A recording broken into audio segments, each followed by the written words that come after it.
Seguimos adelante en el estudio de la carta a los Hebreos. Allá llegamos hasta capítulo 6, pero como recordatorio menciono el tema otra vez: Jesús es mejor. Ya vimos que Jesús es mejor que los ángeles, los profetas, Moisés. Y ya vamos a entrar más en esas comparaciones. En Hebreos 1 y 2 otra vez encontramos el enfoque de esta carta. Dios, habiendo hablado hace mucho tiempo, en muchas ocasiones y de muchas maneras a los padres y por los profetas, en estos últimos días nos ha hablado por su Hijo. Eso es el enfoque para estos judíos que recibieron esta carta, a quien constituyó heredero de todas las cosas. Enfatiza el autor la importancia de este hombre Jesucristo, por medio de quien hizo también el universo. Terminamos considerando Hebreos 6, disculpe, estoy adelantado otra vez. 2 puntos claves para entender esta carta. Jesús es mejor. Y hay que pensar como un hebreo, no como un cristiano moderno en el año 2007. Sí podemos nosotros sacar conclusiones de esta carta para nuestra vida, pero hay que entender el intento del autor original a poder aplicarlo de manera correcta. Dios mediante, vamos a hablar de aplicaciones más adelante en esta sesión. Entonces, ya leímos Hebreos 6, 1 a 2. Por tanto, dejando las enseñanzas elementales acerca de Cristo, avancemos hacia la madurez. No quedamos en lo básico, a ver si Cristo es el Salvador. No, sí es importante, sin duda, y seguimos aprendiendo acerca de Cristo, pero el principio, arrepentimiento y cosas básicas, no quedamos trancados en eso. Si no estamos claros que Cristo es el Salvador, vamos a estar trancados en eso, como fueron los judíos en el primer siglo. Pero seguimos adelante, nos escribe con este motivo, escribió a ellos con ese motivo. Llegamos hasta 6, 4 a 8, un pasaje que se llama un pasaje difícil. ¿Qué quiere decir? ¿Quiénes son ellos? ¿Y por qué habrá debate o confusión acerca de este pasaje? ¿Por qué hay debate? ¿Por qué hay varias interpretaciones? Uno es, parece que son personas que ya creen, pero los que no siguen firme en su esperanza no son los que ya creen, es que llegaron a un momento en su entendimiento y rechazaron a Cristo. No eran creyentes verdaderos, judíos, conocimiento del Antiguo Testamento, pero no siguieron adelante. No leemos este pasaje con el entendimiento de los lectores, por eso hay debate o confusión. No ajustamos la mente a la mentalidad a los lectores originales de esta carta. Por eso hay debate, hay confusión, hay mala aplicación, como para decir que eran creyentes pero perdieron su salvación. Eso no es verdad. ¿Por qué debate y confusión? El tema no es esfuerzo humano para mantener la salvación. En 6, 4 a 8, la cuestión no es esfuerzo humano, la cuestión es ¿dónde está poniendo su fe? ¿En el Antiguo Testamento o en Jesucristo? O que llegan a cierto momento en su entendimiento y no siguen adelante, no entran en el reposo. Nuestro reposo es Jesucristo. El reposo para los judíos que recibieron esta carta, su reposo era Jesucristo. No entraron. Había una tentación de no entrar, como fue para sus antepasados en el desierto. El tema es, ¿quedamos en el Antiguo Testamento o seguimos adelante con Jesús. Eso es el enfoque de la carta. Esas son las personas de Hebreos 6, 4 a 8. Seguimos adelante o caemos como los antepasados cayeron en su incredulidad. Otra vez, el enfoque de este pasaje difícil que se llama, pero para mí, con este entendimiento en el contexto, pensando como un hebreo del primer siglo, no es nada difícil. La dificultad desaparece. Si nos pegamos al contexto a poder sacar nuestra interpretación. Entonces, vamos a seguir adelante en la carta. Pero en cuanto a ustedes, amados, habla de cierta manera, pero el autor conocía personas de esta congregación. Aunque hablemos de esta manera, estamos persuadidos de las cosas que son mejores, que pertenecen a la salvación, no en quedar trancado en otras cosas. Entonces, convencido que había creyentes en esta congregación que iban a seguir adelante. Eso fue su confianza.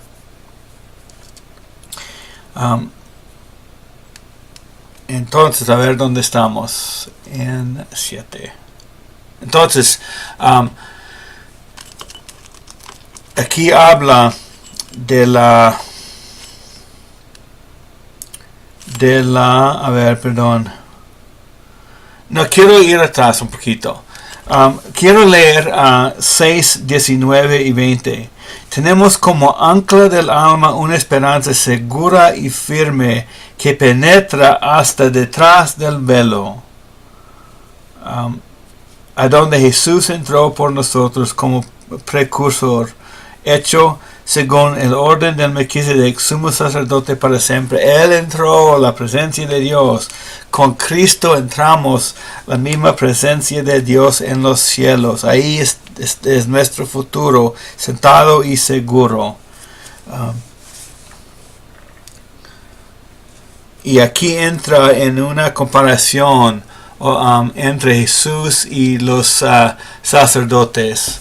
En las 7, 11 y 12 dice: ahora bien, si la perfección era por medio del sacerdocio levítico, pues sobre esta base recibió el pueblo la ley, ¿qué necesidad había de que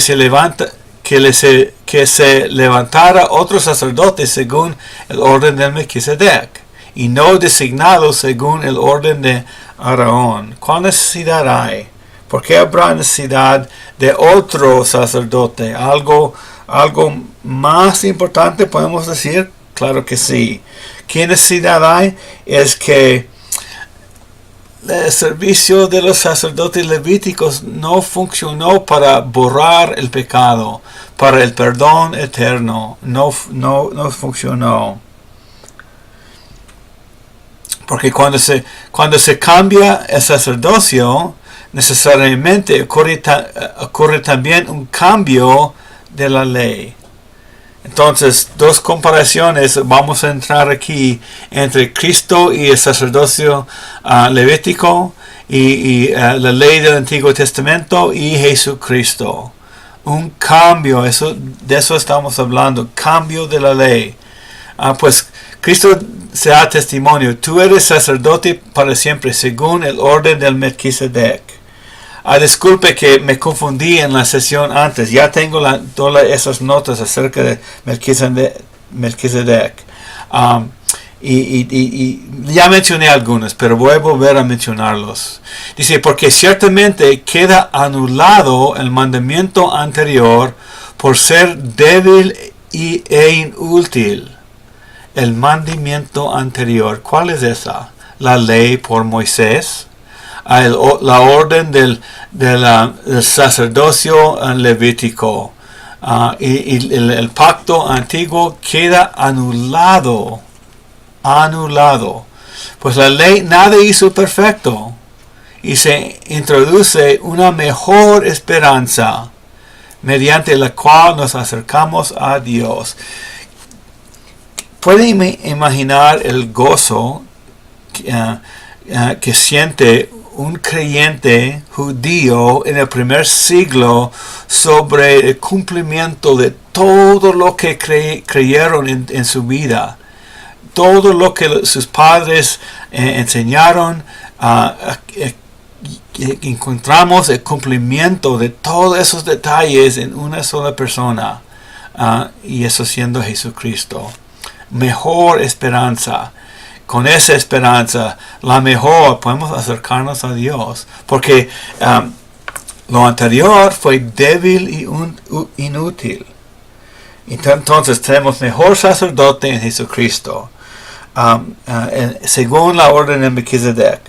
Sacerdote, ya mencioné en la última sesión, sacerdote separado de la ley, no según la genealogía, la organización humana, podemos decir, una obra de Dios mismo. No sabemos cómo fue escogido, pero sí fue. Dice en Génesis 14:18 que fue un sacerdote del Dios Altísimo. Dios sí tuvo testimonio en esa tierra donde fue a Abraham a Canaán. Sí había, no tenemos los detalles, pero sí había un creyente, por lo menos este sacerdote. A lo mejor habían otros que sirvieron a Dios en otro estilo que no conocemos quizás, porque no tuvieron la ley, no eran Israel todavía. Entonces este sacerdocio distinto de la organización humana, este Melquisedec. No, realmente tenemos un solo versículo en el Antiguo Testamento. Este autor quizás tenía algo más escrito acerca de Melquisedec, no sabemos, muy poco, pero algo distinto, eso es el punto, un sacerdocio diferente. Entonces, sacerdocio mejor en Jesucristo, el sacerdote eterno, completo, el último. No hay necesidad de ningún otro sacerdote, ningún otro intermediario entre Dios y el individuo. No hay ninguna necesidad. Cristo lo hizo de manera perfecta y de manera eterna. Una complicación para un judío del primer siglo. Y cuando uno cree en Cristo, tenían que aprender los detalles. Y recibieron esta explicación del hermano que escribió esta carta. Entonces, más adelante, hablando de lo anulado y hablando de lo vigente. Dice en Hebreos 8, vienen días en que estableceré un nuevo pacto. A lo mejor es una cita de Jeremías o Ezequiel. Esos dos profetas hablaron de este nuevo pacto que venía en el futuro. Y este pacto es nuestro. Comenzó en el primer siglo. Tenemos, voy a leer 8:7. A ver, ¿dónde está 8:7? 8:7 dice, pues si aquel primer pacto hubiera sido sin defecto, no se hubiera buscado lugar para el segundo. Porque reprochándolos, él dice, miren que vienen días, dice el Señor, que estableceré un nuevo pacto con la casa de Israel y con la casa de Judá. No como el pacto que hice con sus padres el día que los tomé de la mano para sacarlos de la tierra de Egipto, porque no permanecieron en mi pacto, y yo me desentendí de ellos, dice el Señor. O sea, no funcionó. Ese pacto no funcionó. El pacto que yo haré en 10.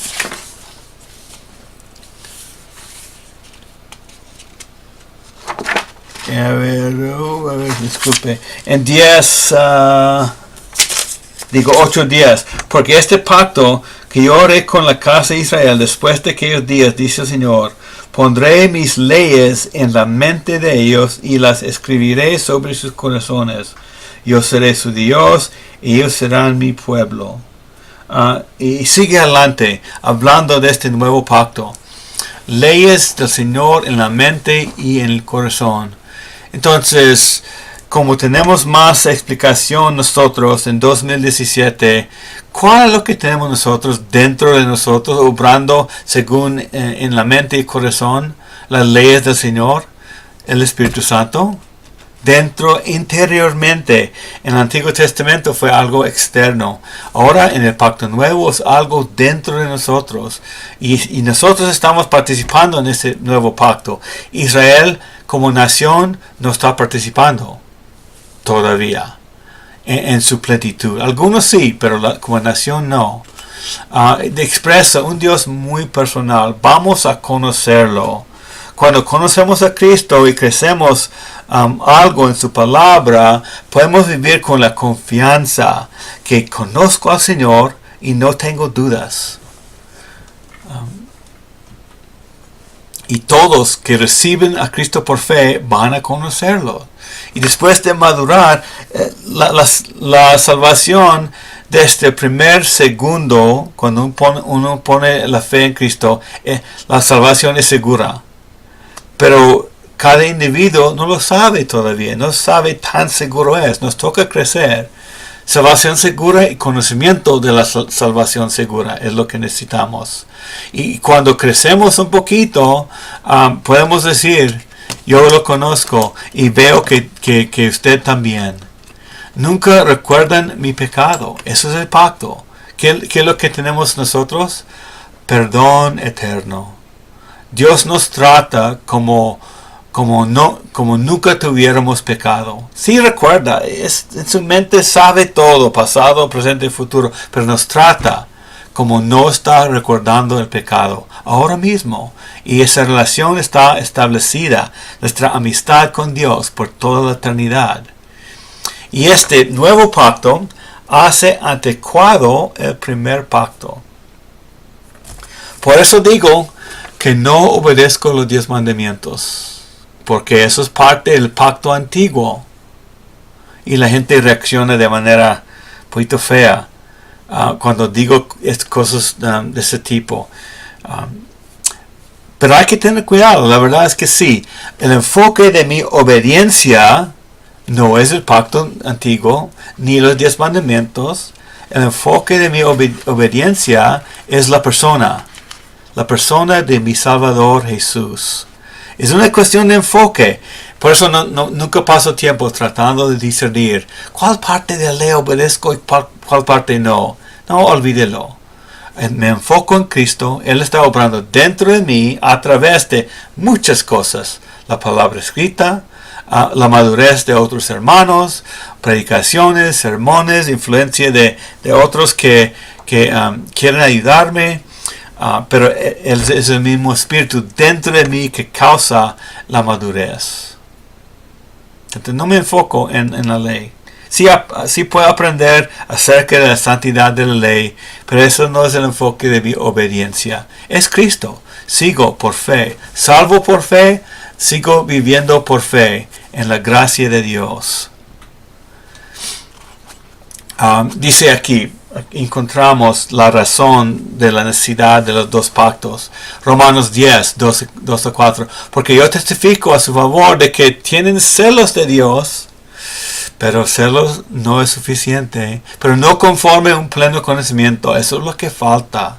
Pues desconociendo la justicia de Dios, hablando de la gente de sus antepasados, procurando establecer la suya propia, no se sometieron a la justicia de Dios. No solamente a los antepasados, la gente que rechazan a Salvador.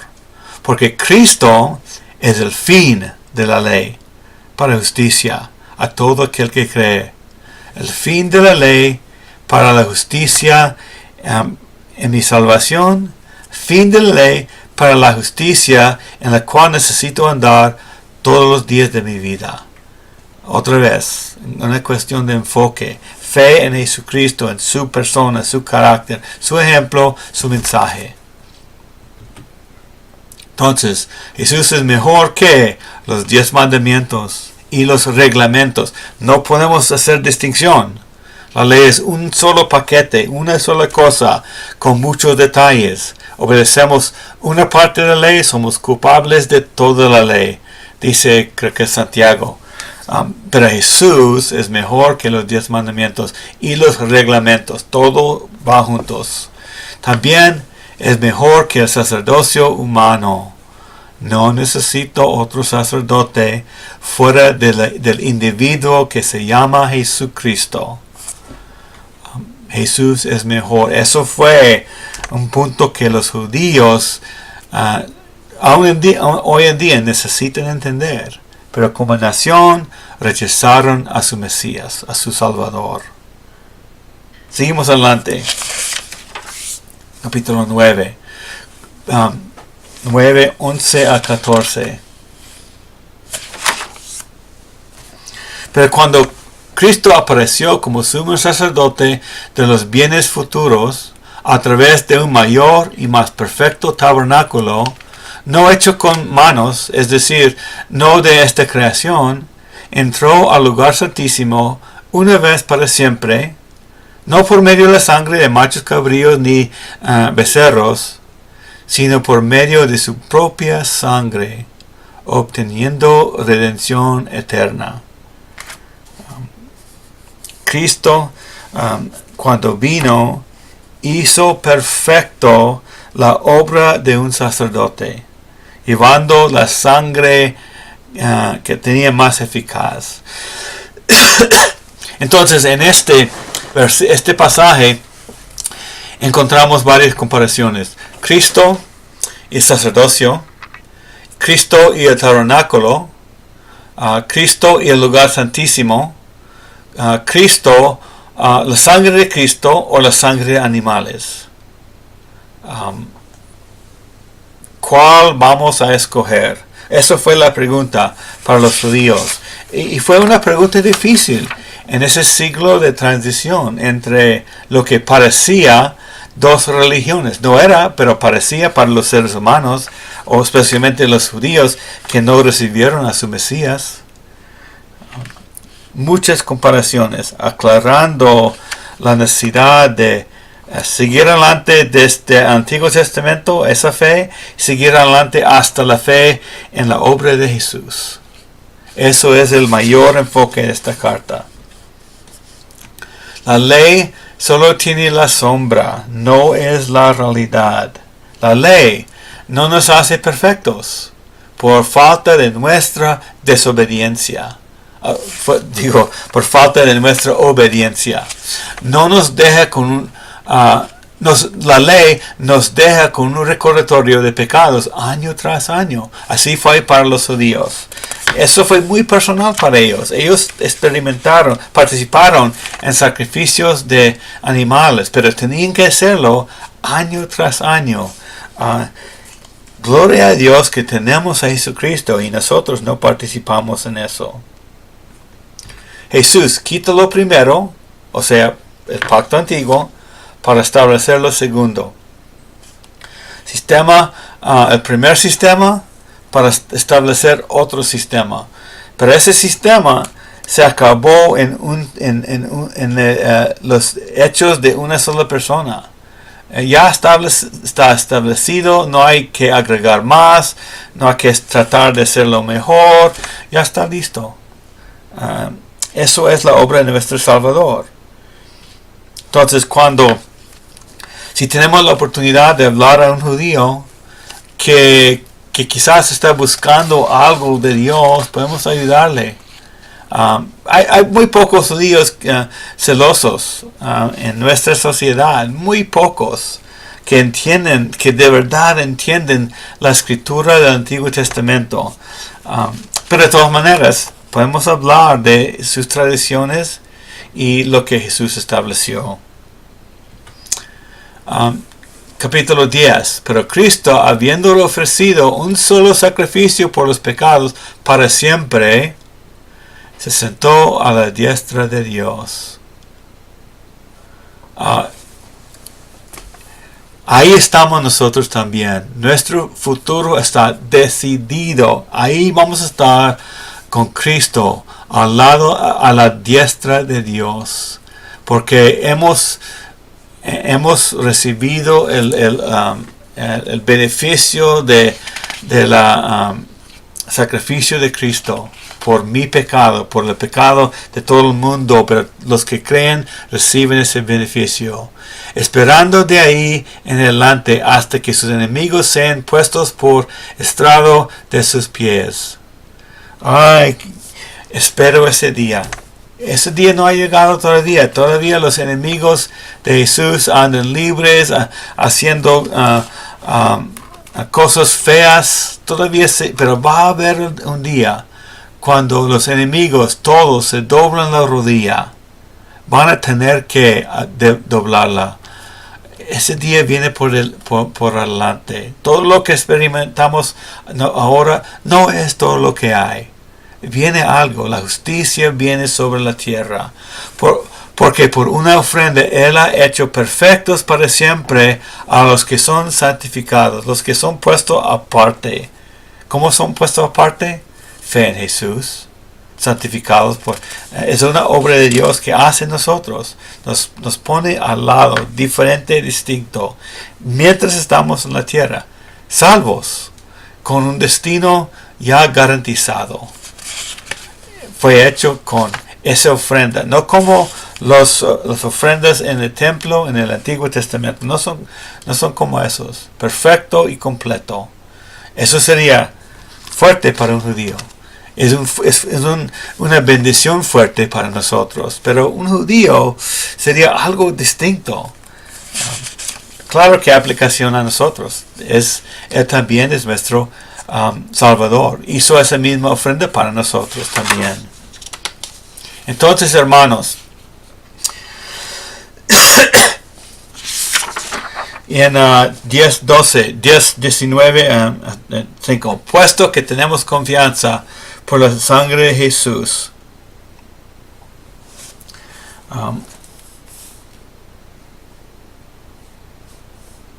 dice, sigue adelante, tenemos esa confianza. Tenemos un gran sacerdote sobre la casa que es siendo nosotros.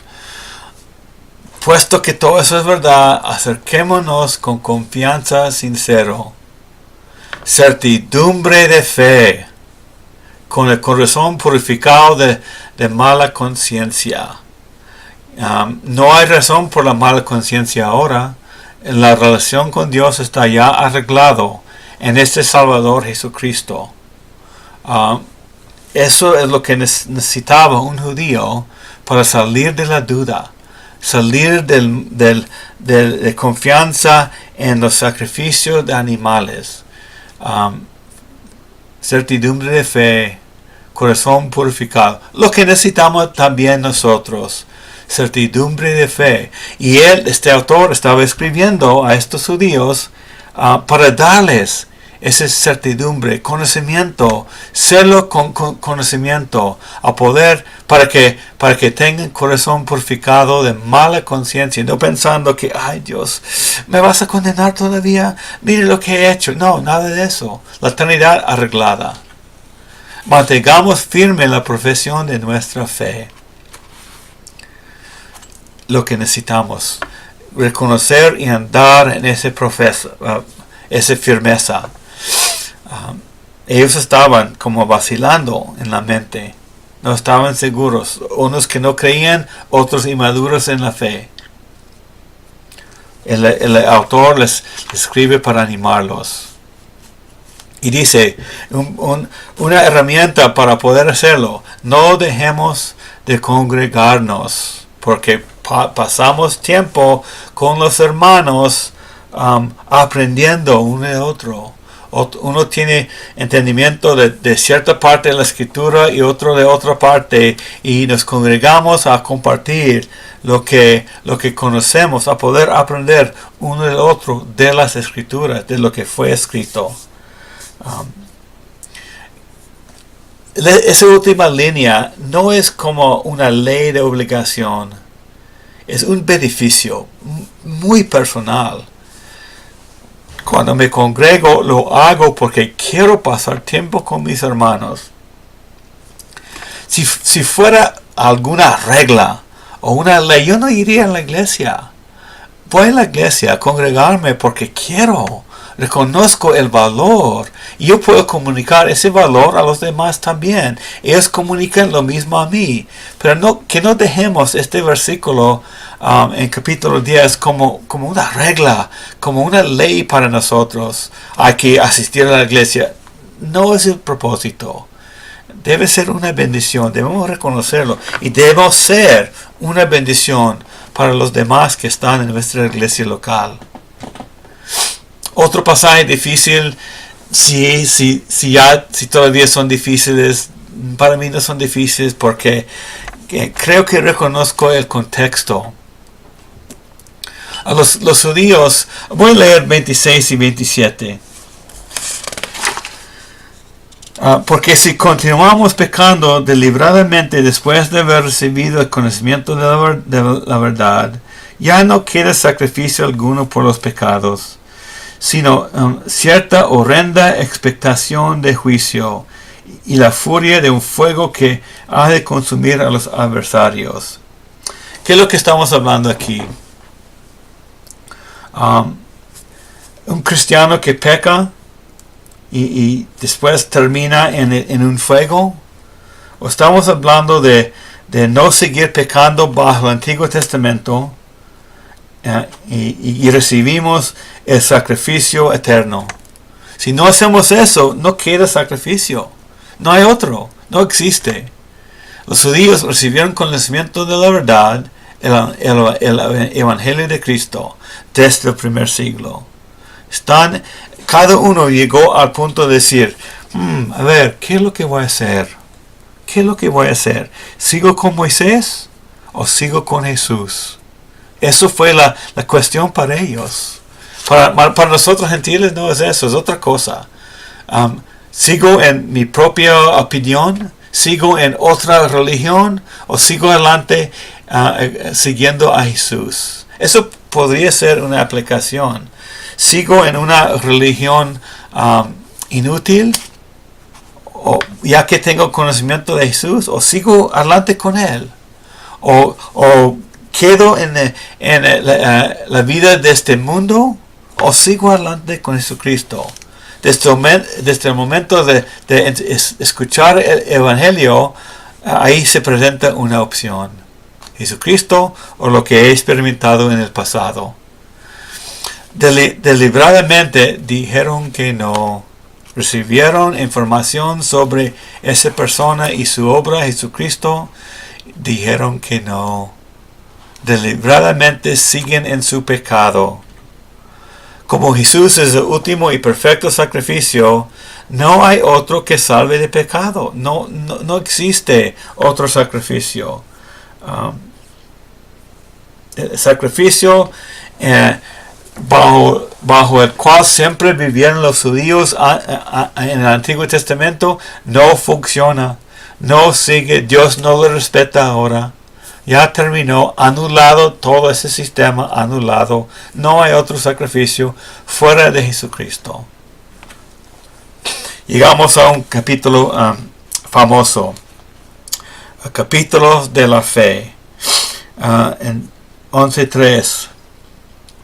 Dice, por la fe entendemos. Digo 11:1. Ahora bien, la fe es la certeza de lo que se espera, la convicción de lo que no se ve, porque por ella recibieron aprobación los antiguos. La fe es la confianza de que en verdad sucederá lo que esperamos. La fe ha causado en mí una confianza. Jesucristo me va a recibir. La fe es lo que nos da la certeza de las cosas que no podemos ver. Tengo fe en Cristo. Escucho otro mensaje, quizás de los ateos, dicen la ciencia y todo eso, pero la fe que tengo en Cristo es lo que me da la certeza que eso no es verdad. Aunque no puedo ver lo que está por delante, la fe es lo que me da esa certeza. Por la fe recibimos la obra de Dios y el compromiso de Dios dentro de nosotros. Gloria a Dios, aleluya. Bendecidos somos por esa obra que Dios ha hecho en nosotros. Y podemos crecer en esa confianza, en esa seguridad, en esa certeza. Esa es la obra que Dios está haciendo en nosotros. Hebreos 11:3. Y este es un versículo científico. A mí me gusta mucho. Yo lo llamo el versículo científico de la Biblia. Van a ver por qué. Por la fe entendemos que el universo fue preparado por la palabra de Dios. Veo el universo y yo no digo evolución ni el Big Bang o la gran explosión. Yo no digo eso. Por la fe yo veo todas las estrellas y los planetas y toda la tierra y digo, esto fue preparado por la palabra de Dios. De modo que lo que se ve no fue hecho de cosas visibles. Todas esas tonterías, teorías de la evolución son cosas vanas. Dios no fue a la ferretería a buscar materiales para hacer el universo. No se hizo a sí mismo. Por la fe entendemos que el universo fue preparado por la palabra de Dios. Lo que vemos no fue hecho por cosas que se ve. Toda la creación salió por la palabra de un Dios todopoderoso. Si queremos hablar de la ciencia, quizás podemos decir que la energía de Dios mismo causó cosas materiales. Una manera muy humana de expresarlo, pero fue por Dios mismo. Me gusta, eso es mi versículo científico. Entonces, la importancia de la fe. Sin fe es imposible. Imposible, no se puede agradar a Dios.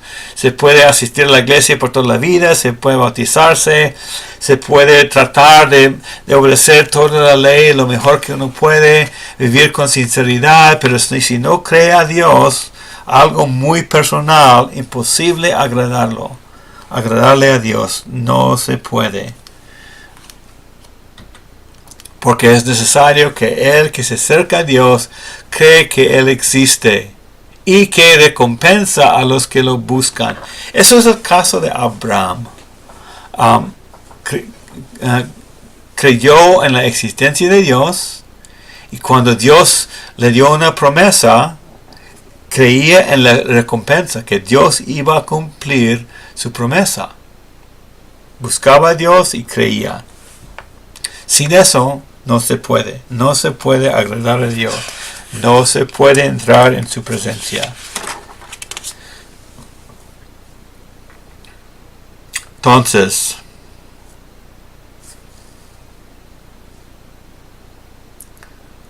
voy a leer un versículo en capítulo 6. Dice, a fin de que por dos cosas inmutables, en cuales es imposible que Dios mienta, los que hemos buscado refugio seamos grandemente animados para asirnos de la esperanza puesta delante de nosotros. Buscamos refugio en este Dios que hizo el universo con cosas que no se ve. ¡Qué bendición! Entonces sigue adelante en capítulo 11 hablando de la fe de Abraham. Importantísimo en la carta de Hebreos, porque esta fe fue distinta de la fe en la ley.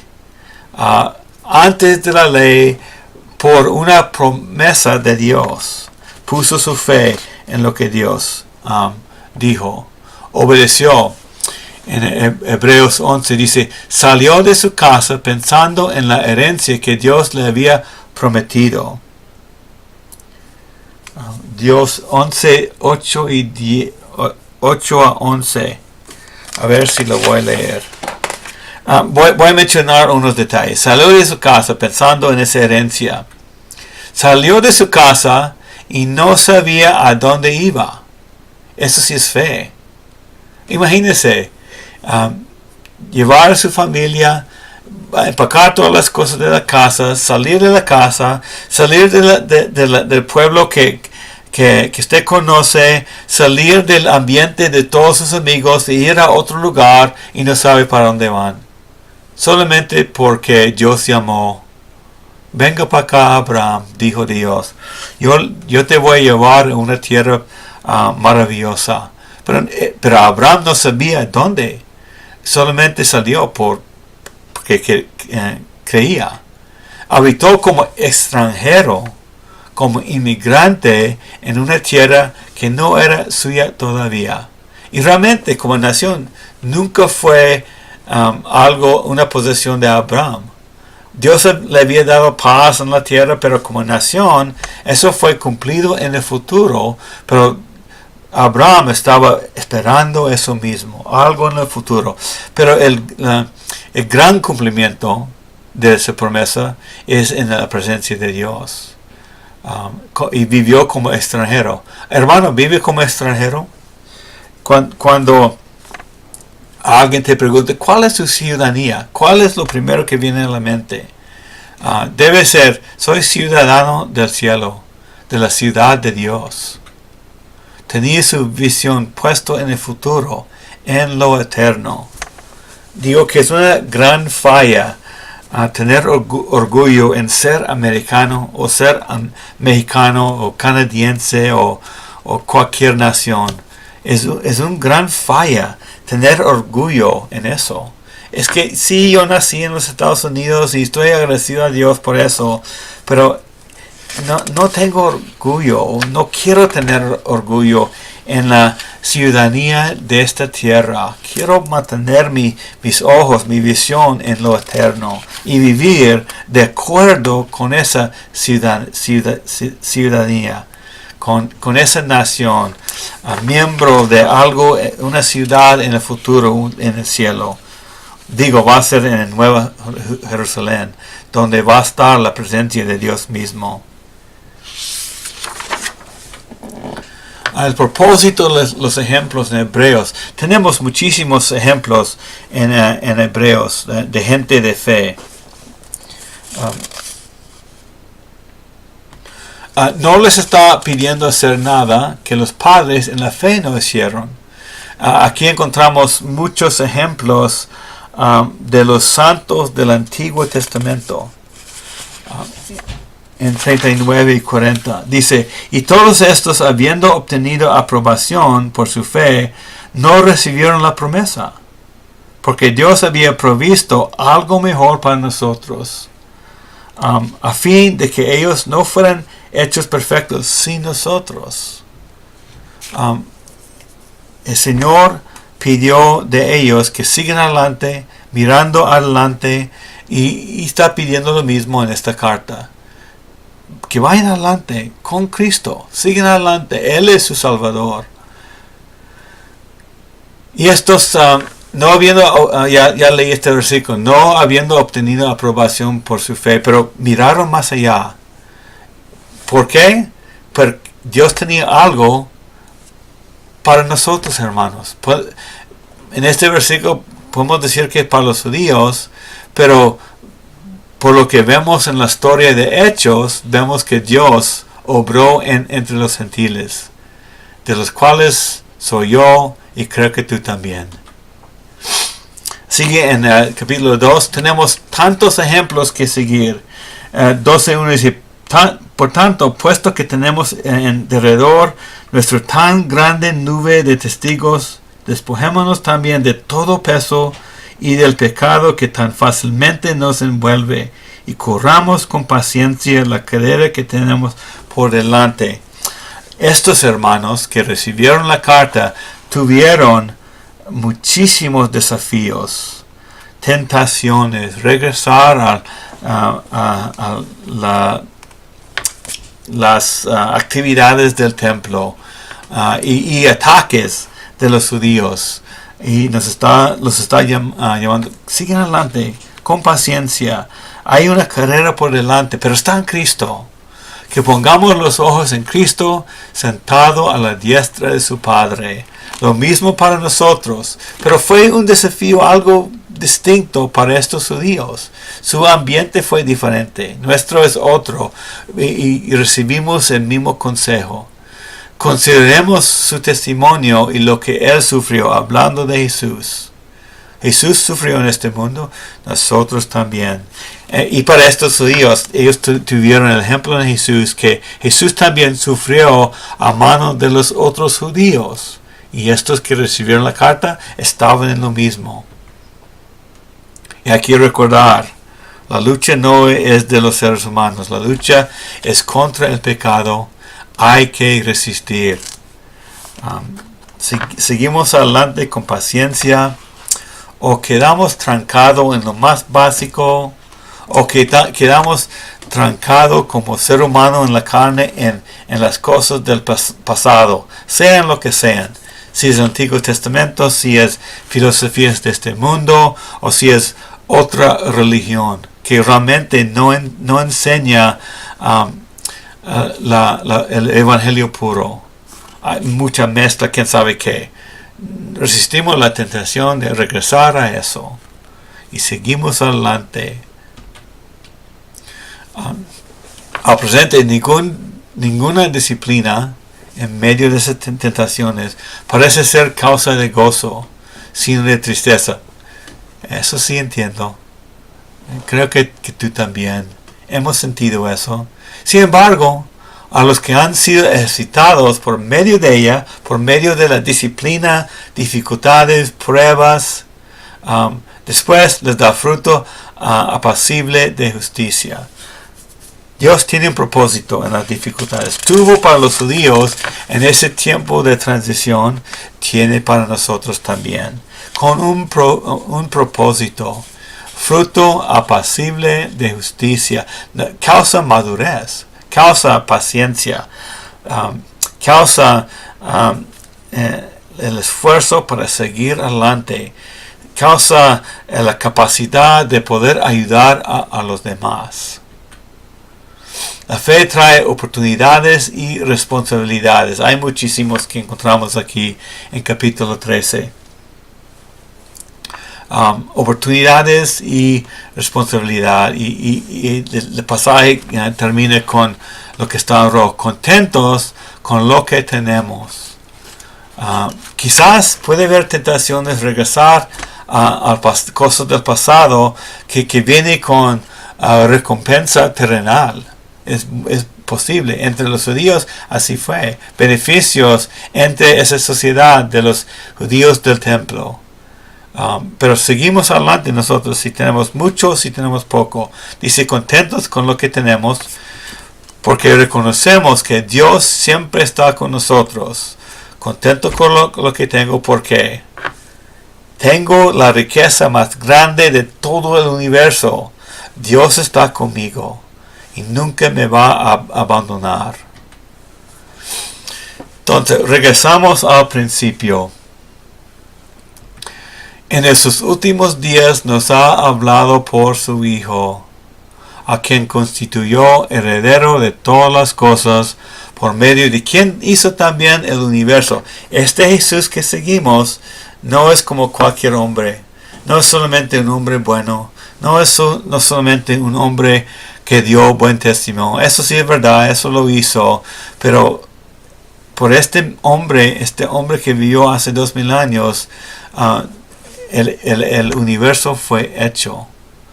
Gloria a Dios, ¿no es cierto? Sigo a ese Salvador. Sigo a ese hombre, heredero de todas las cosas. Y yo soy heredero porque estoy en Cristo. Él me puso ahí porque tengo fe en Él. Entonces, Hebreos, Jesús es mejor. Para los judíos, mejor que todo lo demás del Antiguo Testamento.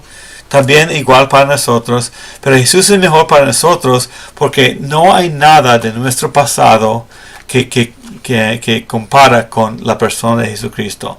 Nada del mismo valor, ni casi. Hay muchas aplicaciones, pero hay que entender el mismo contexto, a poder ver todo y a poder aplicarlo bien. Entonces, terminamos con esta sesión, terminamos la carta de Hebreos. Que Dios los bendiga. Disfruta la conversación sobre las preguntas y lo que estudiamos en esta sesión.